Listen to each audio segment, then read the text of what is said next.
Hi girls, this is Mrs. Reagan. This is the first of our series of 6 internet lectures on the examples of hesed from the textbook.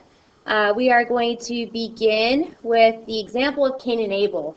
And after you watch all of the lectures, you can choose one that you want to do your project on.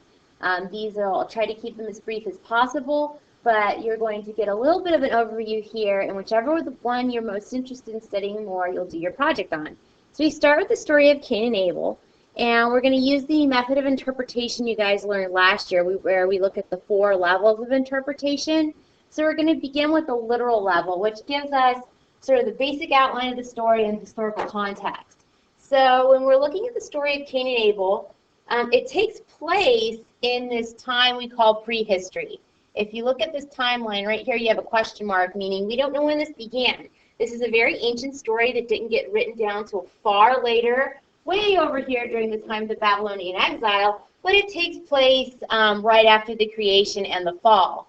And so we have our characters, and we have Cain, Abel, and Eve. And Eve, of course, is the mother of all. God was her father, and she's created from Adam according to the story. But Eve means mother of all. So these are her 2 children. We have Cain and Abel.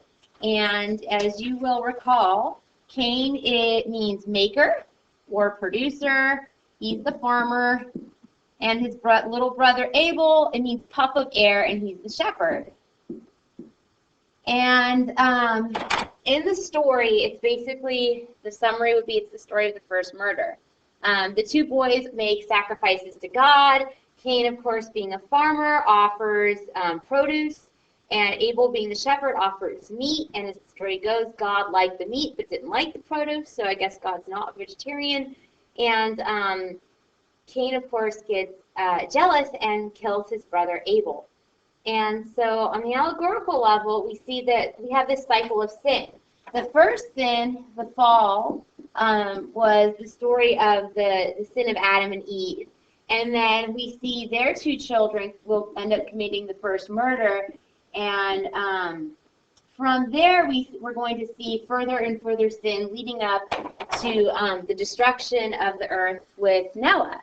And so we see that on an allegorical level, there's a deeper message telling us about the cycle that sin produces.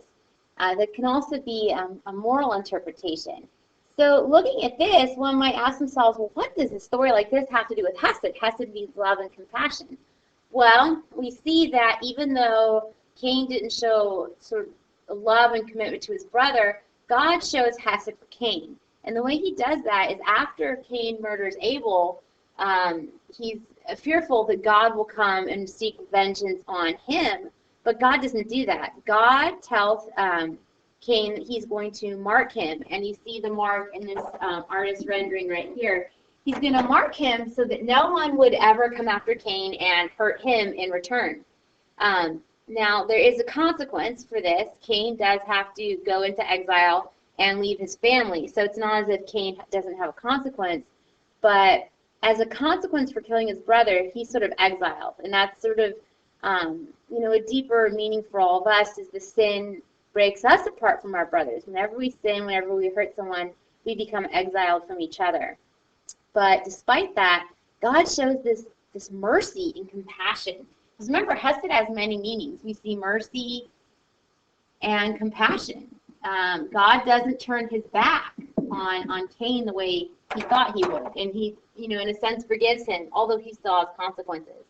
And then on an anagogical level, we see that God's hesed extends for all people, for all their sins. So the deeper meaning here we take away for asking ourselves, what does this mean for me, and what does this mean for the afterlife? That's what this level of interpretation asks. And what it tells us is that no matter how far you get from God, no matter how bad you sin, you can always be forgiven in the same way that Cain is forgiven here. And with the first murder, we also see echoes of what's going to come later on and require Christ to end up dying and sacrificing for us. It all starts here in Genesis. So you see that even though we have this story of bitter sibling rivalry, of hatred, of jealousy, at the end of the day, the message we're left with is God's mercy, compassion, and love for Cain, even though he killed his brother. So a story that seems so sad, actually, at the end, is a story of love and forgiveness. So make sure to take notes. If you haven't taken notes, go back and take some notes. Make sure to note where hesed is coming out in this story. Also, after this, you're going to watch the other video lectures at your leisure. And please do watch them before we start working on the projects in class, however.